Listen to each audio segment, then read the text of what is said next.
கர்த்தருடைய பரிசுத்த நாமத்திற்கு மகிமை உண்டாவதாக. ஆசீர்வாதம் என்ற தலைப்பிலே ஒரு செய்தியை தியானித்தோம்.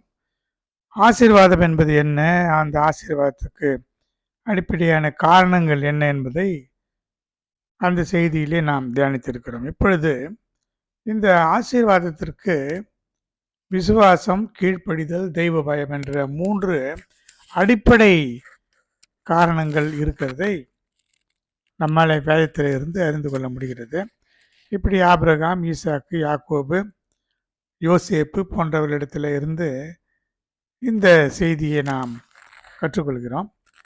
இப்பொழுது ஆபிரகாமை பற்றி நாம் தியானிக்கப் போகிறோம். இந்த செய்தியை தேவனாகிய கர்த்தருடைய கிருபையுள்ள கரங்களிலே கொடுத்து ஜெபிக்கலாம். அன்பின் தெய்வமே கர்த்தாவே, நன்றியோடு ஸ்தோத்தரிக்கிறோம். இந்த ஆசீர்வாதம் ஆபிரகாமின் மூலமாக உம்முடைய ஜனங்களுக்கு கிடைத்தது. கர்த்தராகிய இயேசு கிறிஸ்துவின் மூலமாக புறஜாதியாராகிய எங்களுக்கும் இந்த ஆசீர்வாதம் கிடைத்திருக்கிறது. இந்த ஆசீர்வாதத்தை நாங்கள் பெற்றுக்கொள்ள உதவி செய்யும். இந்த செய்தியை ஆசீர்வதித்து தாரும். இதில் மறைந்திருக்கிறதான சத்தியங்களை வெளிப்படுத்தி தாரும். உடைய மென்மையான நாமத்தை மகிமைப்படுத்திக் கொள்ளும். இயேசுவின் இன்ப நாமத்தில் வேண்டுகிறோம் ஜீவனுள்ள நல்ல பிதாவே, ஆமென். ஆபிரகாமை பற்றி பார்க்கும் பொழுது, ஆபிரகாமிடத்தில் விசுவாசமும் கீழ்ப்படிதலும் தெய்வ பயமும் இருந்தது. அவன் ஆசீர்வதிக்கப்படுவதற்கு இது ஒரு முக்கியமான காரணமாக இருந்தது. தேவன் ஆபிரகாமை தெரிந்து கொண்டு வழி நடத்தினார். அவன் அதை நம்பினான், தேவனுக்கு கீழ்ப்படிந்தான், தெய்வத்துக்கு பயந்தான். இதுதான் அவனை விசுவாச தகப்பனாக மாற்றியது. விசுவாசம் என்பது என்ன? நம்பப்படுகிறவைகளுடைய உறுதி, காணப்படாதவைகளின் நிச்சயம். எதையெல்லாம் நம்புகிறோமோ அது உறுதியான நம்பிக்கை.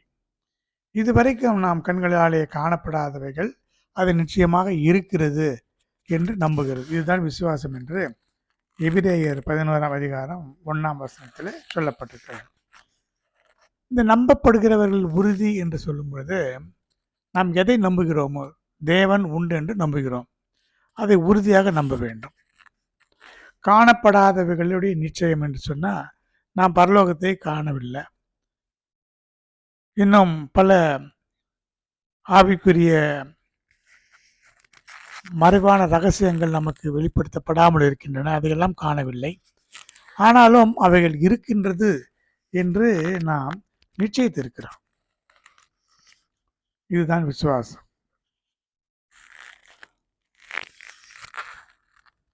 இதுதான் விசுவாசத்தின் பூரணமாக இருக்கிறது.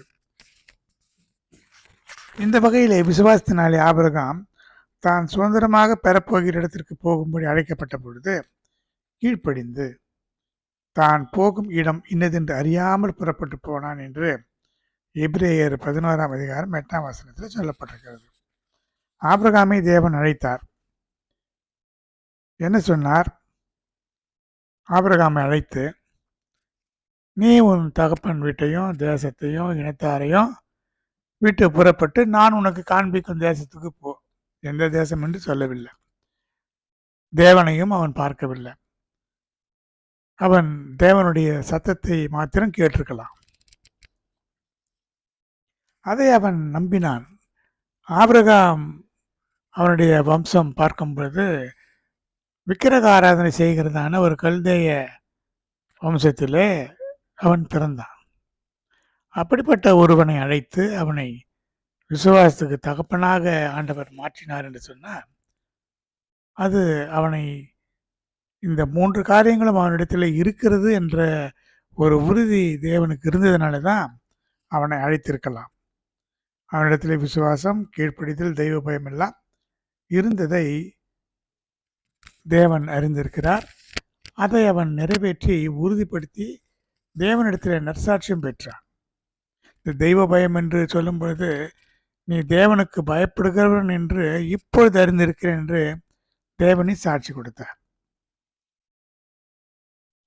கீழ்ப்படிதலை பற்றியும் விசுவாசத்தை பற்றியும் அநேக சாட்சிகள் இவனை பற்றி உண்டு.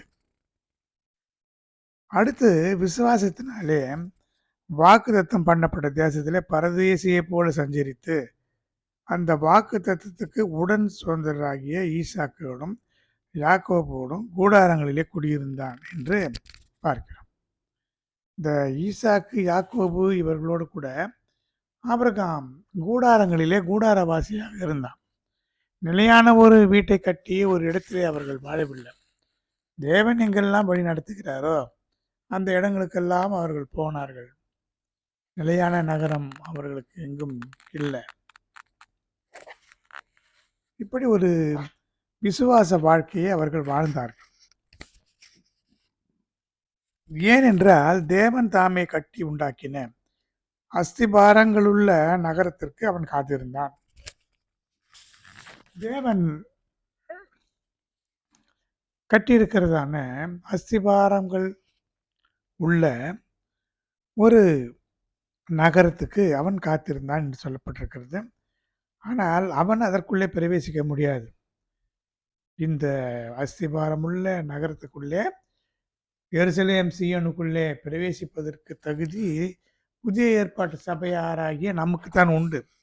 ஆனாலும் தன்னுடைய சந்ததிக்கு இது நடக்கப் போகிறது என்பதை அவன் அறிந்து அதை காண ஆசையாக இருந்து தூரத்திலே அதை கண்டு நம்பி அணைத்து கொண்டான் என்று வேதம் சொல்கிறது.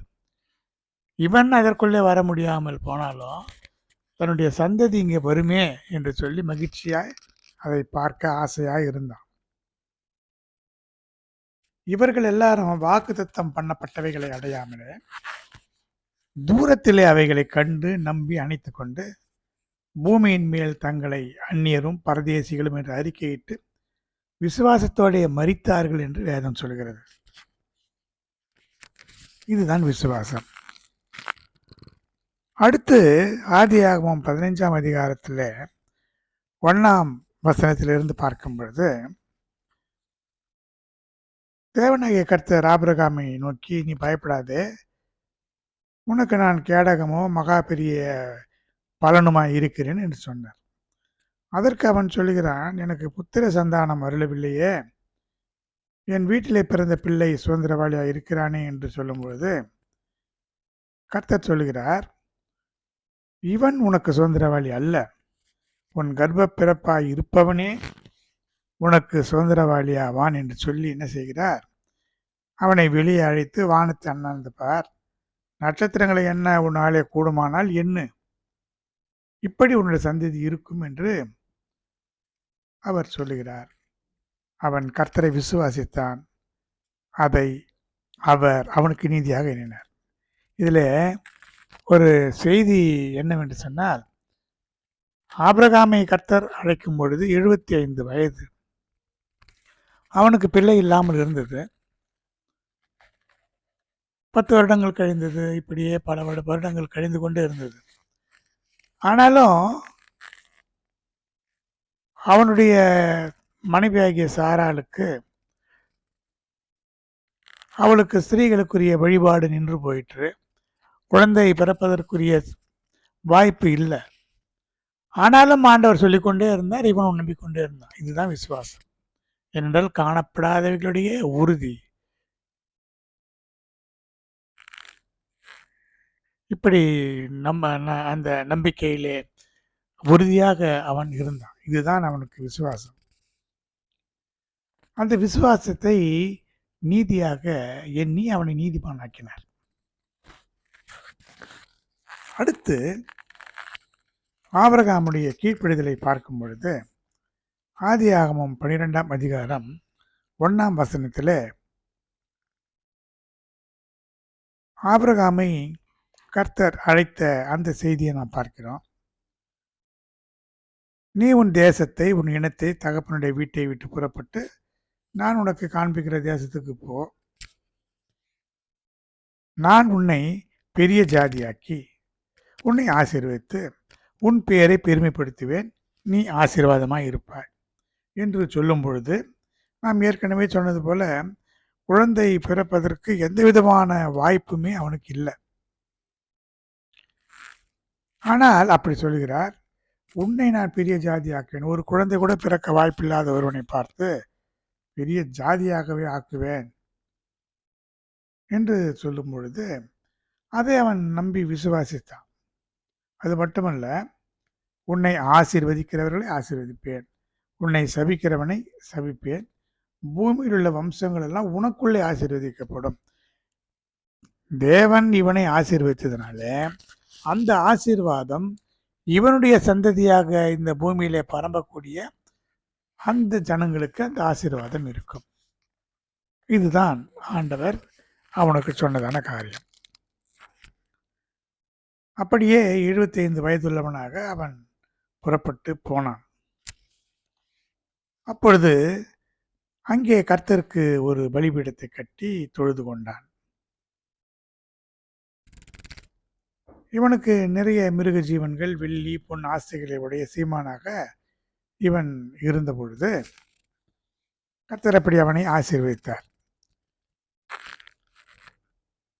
அப்பொழுது தேவன் ஒரு கட்டளை பிறப்பித்தார். என்னவென்றால், நீங்கள் எல்லாரும் விருத்த சேதனம் பண்ணிக்கொள்ள வேண்டும் என்று சொல்லும் பொழுது ஆதியாகமம் 17ஆம் அதிகாரம் 23ஆம் வசனத்தில் இருந்து பார்க்கிறோம். அப்பொழுது ஆபிரகாமுடைய மனைவியாகிய சாராள் 10 வருடங்கள் பொறுத்து பார்க்கிறார். அப்பொழுது ஆபிரகாமுக்கு 85 வயது. அவள் தன்னுடைய அடிமை பெண்ணாகிய ஆகார் என்ற பெண்ணை அழைத்து ஆபிரகாமுக்கு மறுமனையாட்டியாக கொடுக்கிறார். ஆபிரகாமும் அதை மறுக்கவில்லை, ஏற்றுக்கொள்கிறார். அப்படி அவர்களுக்கு பிறந்த இஸ்மவேல் என்கின்ற அந்த குழந்தையையும் அவனுடைய வீட்டில் இருந்த ஆண் பிள்ளைகள் எல்லாரையும் சேர்த்து அந்த நாளிலே விருத்த சேதனம் பண்ணுகிறான். அப்படியே ஆபிரகாம் தானும் விருத்த சேதனம் செய்து கொள்கிறான். அப்படி அவன் விருத்த சேதனம் செய்யும் பொழுது 99 வயதாக இருந்தான். இப்படி ஆபிரகாமும் அவன் குமாரனும் ஒரே நாளிலே விருத்த சேதனம் பண்ணப்பட்டார்கள். இஸ்மவேலுக்கு 13 வயதாக இருக்கும்பொழுது இந்த விருத்த சேதனம் நடக்கிறது. இது இப்படி அவன் கீழ்ப்படிதலிலே ஒரு முழுமை பெற்றவனாக இருக்கிறான். கர்த்தருடைய பரிசுத்த நாமத்திற்கு மகிமை உண்டாவதாக. அடுத்தது, தெய்வ பயம் உடையவனாக இவன் விளங்கினான். எப்படி என்று சொன்னால், தேவனை வணங்குவதிலே உண்மையுள்ளவனாக இவன் இருந்தான். அவன் பிரயாணப்பட்ட பொழுது தெற்கே இருந்து பெத்தேல் மட்டும், பெத்தேலுக்கும் ஆயிக்கும் நடுவாக முன்பு அவன் வரும்பொழுது தன்னுடைய வீட்டை விட்டு புறப்பட்டு வரும்போது அவன் கூடாரம் போட்டான் அல்லவா, அந்த இடத்துல மட்டுமல்லாமல் தான் முதலில் ஒரு பலிபீடத்தை உண்டாக்கினதுமான அந்த ஸ்தலத்துக்கு போகிறான். அங்கே ஆபிரகாம் கர்த்தருடைய நாமத்தை தொழுது கொள்கிறான்.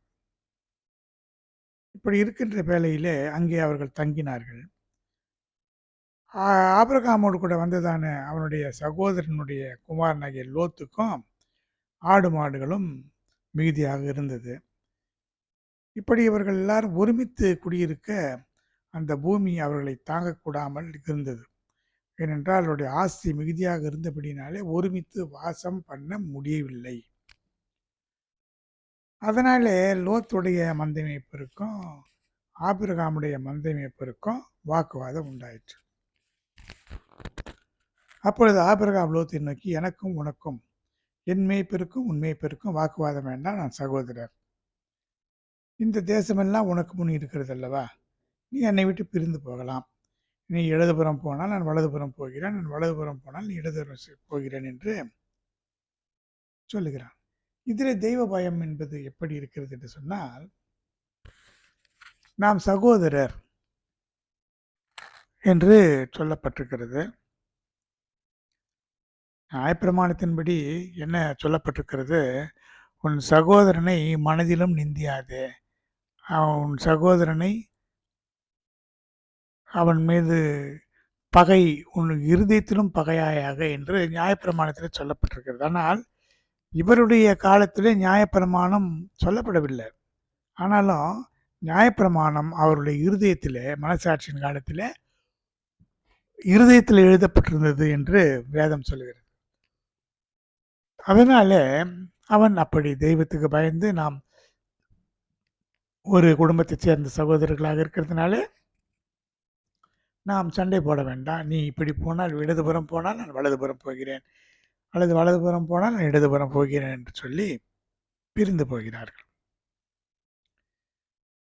அப்பொழுது இவன் பிரிந்து போன பிறகு கர்த்தர் ஆபிரகாமை அழைத்து, இந்த தேசத்திலே நீளம் அகலம் எம்மட்டும் அந்த மட்டும் நடந்து திரி, நீ எவ்வளவு தூரம் நடக்கிறாயோ அதை நான் உனக்கு தருவேன் என்று சொல்கிறார்.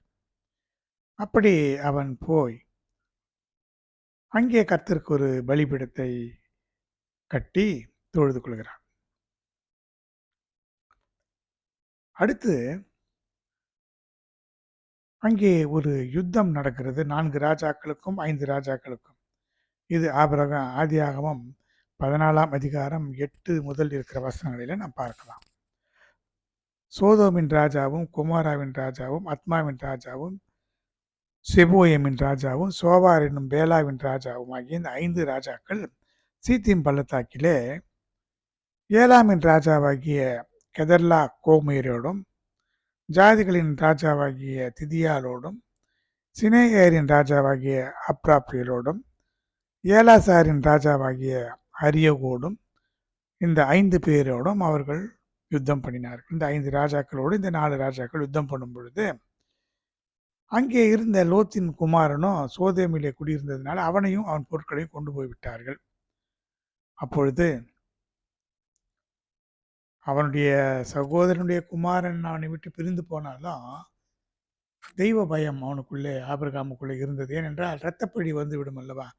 தன் இரத்தப்பழி, தன்னுடைய இரத்த சம்பந்தமான உறவுக்காரன் அங்கே அடிமைப்பட்டு இருக்கிற வேளையிலே அவனை காப்பாற்ற வேண்டியது அவனுடைய கடமை.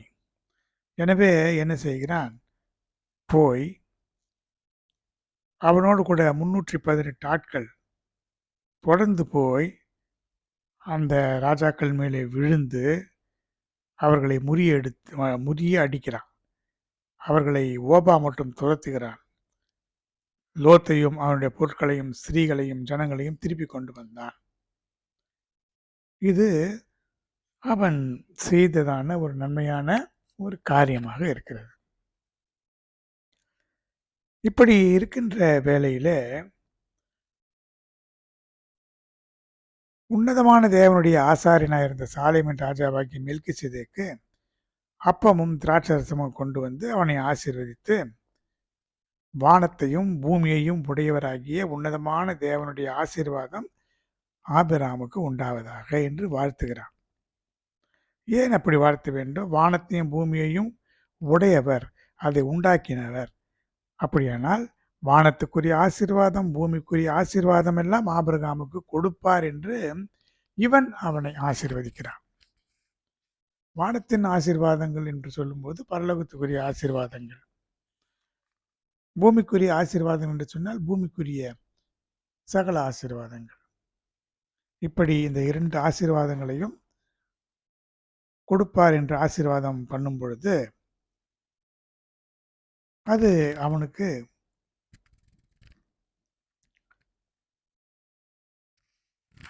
பதிலாக சாலேமின் ராஜா அப்பமும் திராட்சரசமும் கொடுக்கிறான், ஆசீர்வதிக்கிறான். இப்படி காணிக்கையையும் தசம பாகத்தையும் ஆபிரகாம் அவனுக்கு கொடுக்கிறான். ஏன் கொடுக்கிறான்னு சொன்னால், உன் சத்துருக்களை உன் கையிலே ஒப்பு கொடுத்த உன்னதமான தேவனுக்கு ஸ்தோத்திரம் என்று சொல்லி ஆசீர்வதித்ததுனால ஆபிரகாம் தனக்கு இருந்ததான எல்லாவற்றிலும் அந்த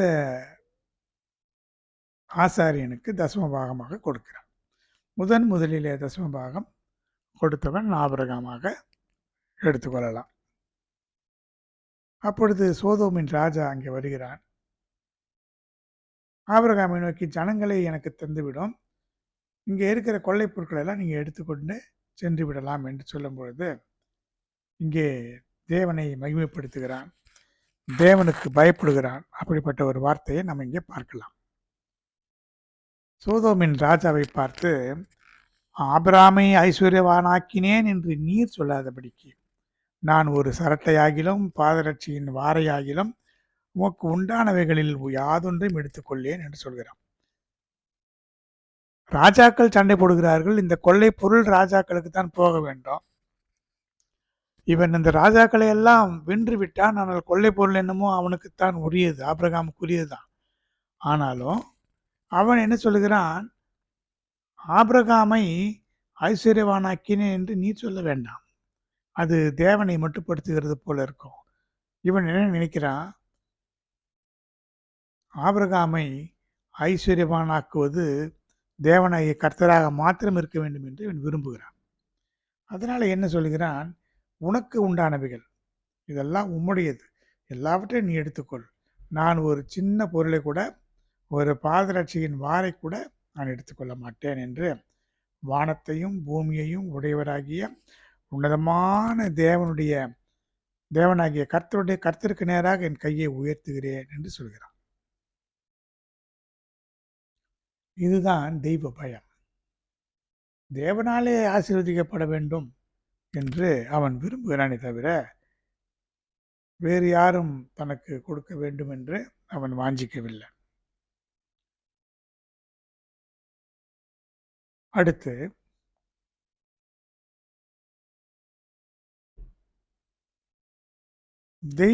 தேவனை மகிமைப்படுத்த வேண்டும், தேவனை எதிர்கொண்டு தேவ தூதர்களை வரவேற்க வேண்டும், அவர்களை உபசரிக்க வேண்டும் என்ற ஒரு தெய்வ பயம் இவனுக்குள்ள இருந்ததை பார்க்கலாம்.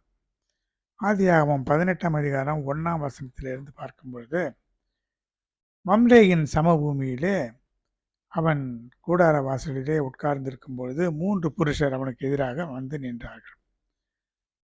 அவர்களை கண்டவுடனே கூடார வாசலிலே இருந்து அவர்களுக்கு எதிர்கொண்டு ஓடி தரையை மட்டும் குனிந்து, உம்முடைய கண்களிலே எனக்கு கிருபை கிடைத்ததானால் அடியேனை விட்டு கடந்து போக வேண்டாம், கொஞ்சம் தண்ணீர் கொண்டு வருகிறேன், கால்களை கழுவி மரத்தடியில் சாய்ந்து கொண்டிருங்கள், உங்கள் இருதயங்களை திடப்படுத்த கொஞ்சம் அப்பம் கொண்டு வருகிறேன், நீங்கள் அப்புறம் உங்கள் வழியே போகலாம் என்று சொன்னதும் அவர்கள் சொன்னபடி செய் என்று சொன்னார். அவன் தீவிரமாய் போய் 3 படி மெல்லிய மாவை எடுத்து பிசைந்து அப்பம் சுட்டு இளங்கன்றை எடுத்து அதை சமைக்கும்படியாக வேலைக்காரன் கையிலே கொடுக்கிறான். அப்படியே அவர்கள் அதை புசித்தார்கள். இப்படி கீழ்ப்படிதல், தெய்வ பயம், விசுவாசம் இதெல்லாம் அவனுக்கு நிறைவாய் இருந்ததை நம்மாலே அறிந்து கொள்ள முடிகிறது. இது எல்லாவற்றுக்கும் மேலாக ஒரு முக்கியமான ஒரு காரியம் அவனுடைய வாழ்க்கையில் நடக்கிறது. இது என்னவென்று சொன்னால், ஆதியாகமம் 22ஆம் அதிகாரம் 1 முதல் இருக்கிற வசனங்களை பார்க்கும் பொழுது, இந்த காரியங்கள் நடந்த பின்பு தேவன் ஆபிரகாமை சோதித்தார்.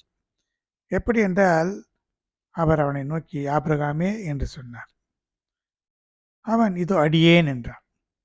அப்பொழுது அவர், உன் புத்திரனும் ஏகசுதனும் நேசகுமாரனுமாகிய ஈசாக்கை நீ இப்பொழுது அழைத்து கொண்டு மோரியா தேசத்துக்கு போய் அங்கே நான் உனக்கு குறிக்கும் மலைகள் ஒன்றின் மேல் அவனை தகன பலியாக பலியிடு என்று சொல்கிறான். 100வது வயதிலே வாக்குத்தத்தம் பண்ணப்பட்ட ஈசாக்கு பிறந்து விடுகிறான். இவனை வைத்துத்தான் ஒரு பெரிய சந்ததி உருவாகும். அந்த சந்ததிக்கு இவன் தகப்பனாக இருப்பான், அந்த சந்ததி ஆசீர்வதிக்கப்பட்டதாக இருக்கும் என்றெல்லாம் சொல்லி அதை நம்பி அவன் வாழ்ந்து கொண்டிருக்கிறான். ஆனால் தேவன் என்ன சொல்லுகிறார்? 3 காரியங்களை சொல்லுகிறார். உன் ஏகசுதன், அதாவது ஒரே ஒரு மகன், நேசகுமாரன், உன்னுடைய நீ விரும்புகிற, நீ நேசிக்கிற ஒரு குமாரன், உன் புத்திரன். இந்த 3 காரியங்களை சொல்லி, நான் உனக்கு குறிக்கிற மலையிலே ஒன்றில் அவனை தகன பலியாக பலியிடு, மோரியா தேசத்துக்கு போ என்று சொல்லுகிறார். ஆபிரகாம் அதிகாலையில் எழுந்து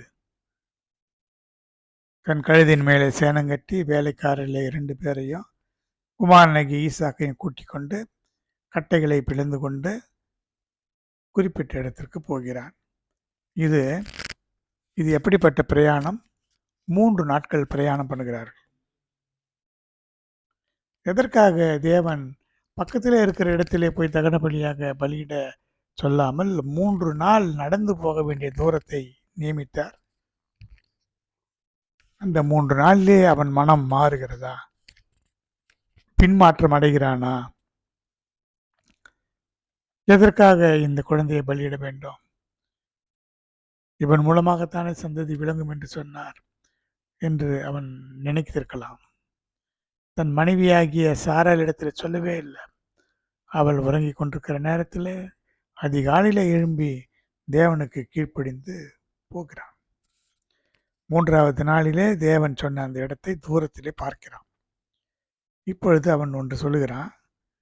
வேலைக்காரரை நோக்கி, நீங்கள் கழுதையை நிறுத்தி இங்கே காத்திருங்கள், நானும் பிள்ளையாண்டானும் அவ்விடம் மட்டும் போய் தொழுது கொண்டு உங்களிடத்தில் திரும்பி வருவோம் என்று சொல்கிறார். இதுதான் நிச்சயம், இதுதான் விசுவாசம், இதுதான் தெய்வ பயம். அப்படியானால் அவனுக்கு ஒரு விஷயம் நன்றாக தெரிந்திருக்கிறது. தேவன் தன்னை சோதிக்கிறார். இவனை பலியிடச் சொல்லுகிறார் என்று சொன்னால், இவன் மூலமாகத்தான் உன் சந்ததி விளங்கும், ஈசாக்கின் மூலமாக உன் சந்ததி விளங்கும் என்று சொல்லியிருக்கிறார். அப்படியானால் ஈசாக்கை பலியிடச் சொல்கிறாரு. அப்படியானால் என்ன நடக்கும்? ஒருவேளை பலியிட்டாலும் அந்த சாம்பலிலே இருந்து ஈசாக்கை உயிரோடு எழுப்ப தேவன் வல்லவர் என்பதை அவன் நிச்சயித்திருக்கிறான். இதுதான் நிச்சயம், இதுதான் நம்பப்படுகிறவர்களுடைய உறுதி. அதனாலே அவன் அப்படி சொல்லிவிட்டு போகிறான். ஆபிரகாம் தகன பலிக்கு தேவையான கட்டையை எடுத்து தன் குமாரனாகி ஈசாக்கின் மேலே வைத்து தன்னுடைய கையிலே நெருப்பையும் கத்தியையும் எடுத்துக்கொண்டான். இருவரும் கூடி ஒன்றாக போனார்கள். யாரை தகன பலியாக பலியிடுகிறானோ அவன் தலையின் மேலே கட்டைகளை எடுத்து அடுக்கி எடுத்துக்கொண்டு போகிறான். அப்பொழுது ஈசாக்கு கேட்கிற கேள்வி பாருங்கள், நெஞ்சை உருக்கிற ஒரு கேள்வியாக இருக்கிறது. நாம இருந்தால் என்ன செய்திருப்போம்? ஆபிரகாம் என்ன பதில் சொல்கிறான் பாருங்க. என் தகப்பனே, நெருப்பும் கட்டையும் இருக்கிறது, தகன பலிக்கு ஆட்டுக்குட்டி எங்கே என்று கேட்கிறான். ஆபிரகாம், தேவன் தமக்கு தகன பலிக்கான ஆட்டுக்குட்டியை பார்த்து கொள்வார் என்று பதில் சொல்கிறான். அப்படியே அவர்கள் வந்தார்கள். ஆபிரகாம் அங்கே ஒரு பலிபீடத்தை உண்டாக்குகிறான். கட்டைகளை அடுக்கி தன் குமாரனாகிய ஈசாக்கை கட்டி அந்த பலிபீடத்தில் அடுக்கிய கட்டைகளின் மேலே அவனை கிடத்துகிறான். ஈசாக்கு வாயை திறக்கவே இல்லை, ஒன்றுமே சொல்லவில்லை. இதுதான் கீழ்ப்படிதல். ஈசாக்கை கர்த்தராகிய இயேசு கிறிஸ்துவுக்கு ஒப்புமையாக சொல்லுவார்கள். அவரும் கூட தன்னை பலியாக்கிய பொழுது ஒன்றும் சொல்லவில்லை, அவர் வாய் பேசவில்லை. அப்படித்தான் இவனும் அமைதியாக இருந்தான். ஆபிரகாம் தன் கையை நீட்டி கத்தியை எடுத்து குமாரனை வெட்டும்படி வருகிறான். அப்பொழுது கர்த்தருடைய தூதனானவர் வானத்தில் இருந்து பதற்றத்தோடு பதறி கூப்பிடுகிறதை பார்க்கலாம். ஆபிரகாமே, ஆபிரகாமே என்று கூப்பிட்டார். அவன் இதோ அடியேன் என்று சொல்கிறான். பிள்ளையாண்டான் மேல் உன் கையை போடாதே, அவனுக்கு ஒன்று செய்யாதே. நீ அவனை உன் புத்திரன் என்றும் உன் ஏகசுதன் என்றும் பாராமல் எனக்காக ஒப்பு கொடுத்தபடியால் நீ தேவனுக்கு பயப்படுகிறவன் என்று இப்பொழுது அறிந்திருக்கிறேன். தெய்வ பயம் உடையவன் என்று சாட்சி கொடுக்கிறார். இந்த நிகழ்ச்சி தான் அவன் தெய்வ பயம் உடையவன் என்பதற்கு ஒரு சாட்சியாக இருக்கிறது. இங்கே ஆரம்பத்தில் நாம் பார்த்தோம், உன் ஏகசுதன், உன் புத்திரன் என்று 2 காரியங்களை மாத்திரம்தான் இங்கே சொல்லப்பட்டிருக்கிறது. இதில் 3வதாக ஒரு காரியம் இங்கே சொல்லப்படவில்லை. அது என்ன? நேசகுமாரன். இதில் என்ன செய்தி என்று சொன்னால், ஆபிரகாம் ஈசாக்கை பலி கொடுக்கவில்லை, நேசகுமாரன் என்ற வார்த்தை ஆண்டவர் சொல்லவில்லை. அதனாலே அவன் நேசகுமாரன் இல்லை என்பதை ஆபிரகாம் உறுதிப்படுத்தினான். அவன் பலியிட்டது தன்னுடைய நேசத்தை, அவனுடைய அன்பை பலியிட்டு விட்டான். ஈசாக்கை பலியிடவில்லை, ஈசாக்கின் மேலே அவன் வைத்திருந்த அன்பை பலியிட்டான். அதனால தான் நேசகுமாரன் என்பதை எடுத்து விட்டார். எவ்வளவு அருமையாக வேத வசனங்கள் நமக்கு எவ்வளவு ஆழமான தேவ அன்பை நமக்கு வெளிப்படுத்துகிறது பாருங்க. இதற்கு பிறகு ஆபிரகாமை கர்த்தர் ஆசீர்வதிக்கிற செய்தியை நாம் பார்க்கிறோம். பலவிதமான ஆசீர்வாதங்களை இந்த நிகழ்ச்சிக்கு பிறகுதான் தேவன் சொல்லுகிறார். கர்த்தருடைய பரிசுத்த நாமத்திற்கு மகிமை உண்டாவதாக. இப்பொழுது தேவன் ஆபிரகாமை ஆசீர்வதிக்கிறார். இதுவரைக்கும் ஆசீர்வதித்த ஆசீர்வாதங்களை காட்டிலும் இதுதான் பிரதானமான ஆசீர்வாதங்கள். ஏனென்றால் அவன் தேவனுக்கு பயப்படுகிறவன் என்று தன்னை நிரூபித்தான். அதனால் என்ன சொல்கிறார்? ஆதியாகமம் 22ஆம் அதிகாரம் 17 முதல் இருக்கிற வசனங்களை பார்க்கும் பொழுது, நான் உன்னை ஆசீர்வதிக்கவே ஆசீர்வதித்து உன் சந்ததியை வானத்து நட்சத்திரங்களைப் போலவும் கடற்கரை மணலைப் போலவும் பெருகவே பெருக பண்ணுவேன் என்றும், உன் சந்ததியார் தங்கள் சத்துருக்களின் வாசல்களை சுதந்திரித்துக் கொள்வார்கள் என்றும், நீ என் சொல்லுக்கு கீழ்ப்படிந்தபடியினால் உன் சந்ததிக்குள் பூமியில் உள்ள சகல ஜாதிகளும் ஆசீர்வதிக்கப்படும் என்றும் என் பேரில் ஆணையிட்டேன் என்று கர்த்தர் சொல்கிறார் என்று சொன்னார்.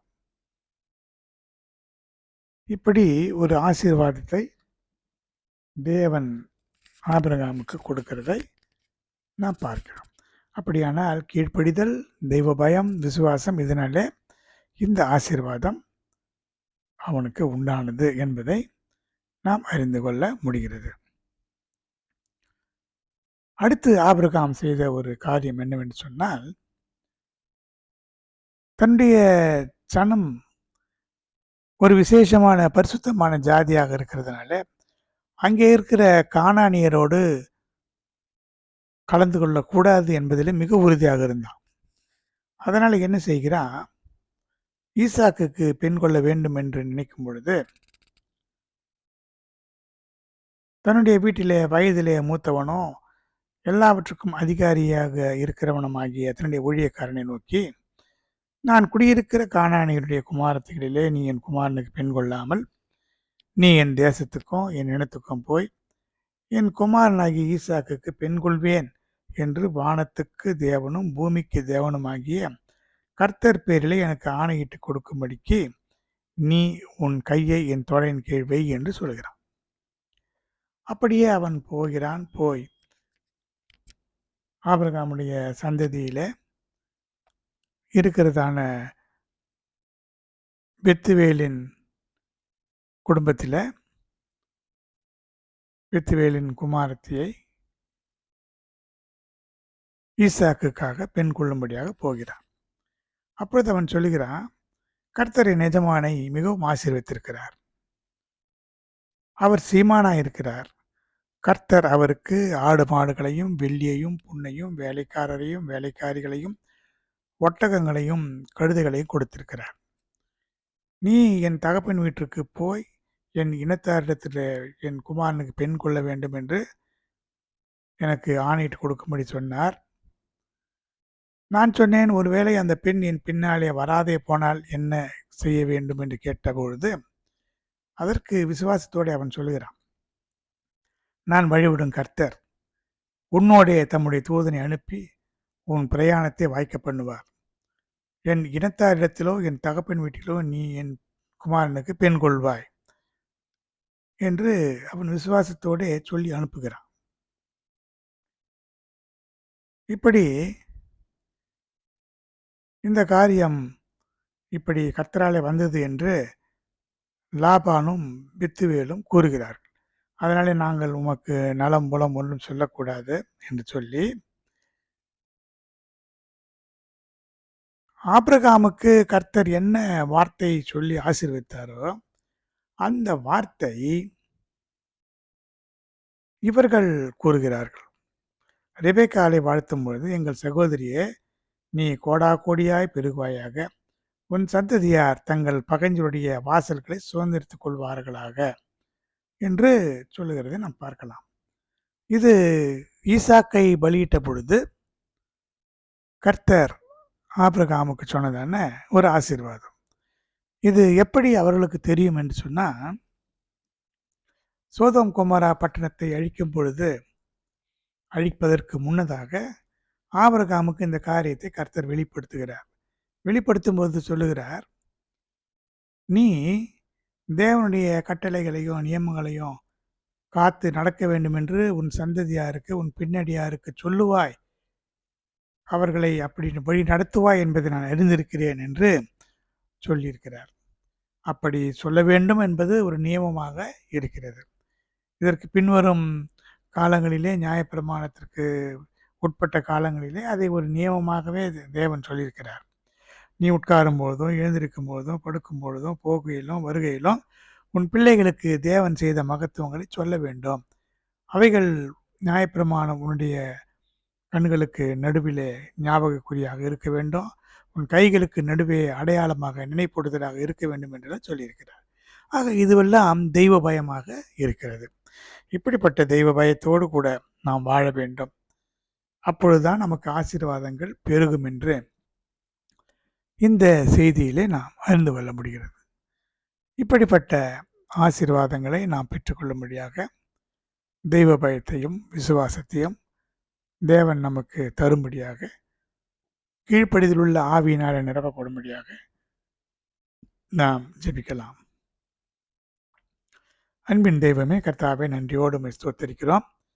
ஆபிரகாமுடைய வாழ்க்கையிலே எப்படி அவன் கீழ்ப்படிந்தானோ, விசுவாசித்தானோ, அப்படியே நாங்களும் கூட உமக்கு கீழ்ப்படிந்து விசுவாசித்து இந்த ஒரு நல்ல ஜீவியத்தை செய்து வருகையில் காணப்பட ஆசீர்வாதங்களை பெற்றுக்கொள்ள, வானத்திற்கும் பூமிக்கும் உரிய ஆசீர்வாதங்களை நாங்கள் பெற்றுக்கொள்ள உதவி செய்யும். இந்த செய்தியை கேட்கிற ஒவ்வொருவருக்கும் அப்படிப்பட்ட கிருபையை தாரும். உம்முடைய நாமத்தை மகிமைப்படுத்திக் கொள்ளும். இயேசுவின் இன்ப நாமத்தில் வேண்டுகிறோம் ஜீவனுள்ள நல்ல பிதாவே, ஆமேன். என் ஆத்துமாவே கர்த்தரை ஸ்தோத்திரி, முழு உள்ளமே பரிசுத்த நாமத்தை ஸ்தோத்திரி. என் ஆத்துமாவே கர்த்தரை ஸ்தோத்திரி, கர்த்தர் செய்த சகல உபகாரங்களை மறவாதே. ஆமேன். ஸ்தோத்திரம், ஸ்தோத்திரம், ஸ்தோத்திரம், ஸ்தோத்திரம்.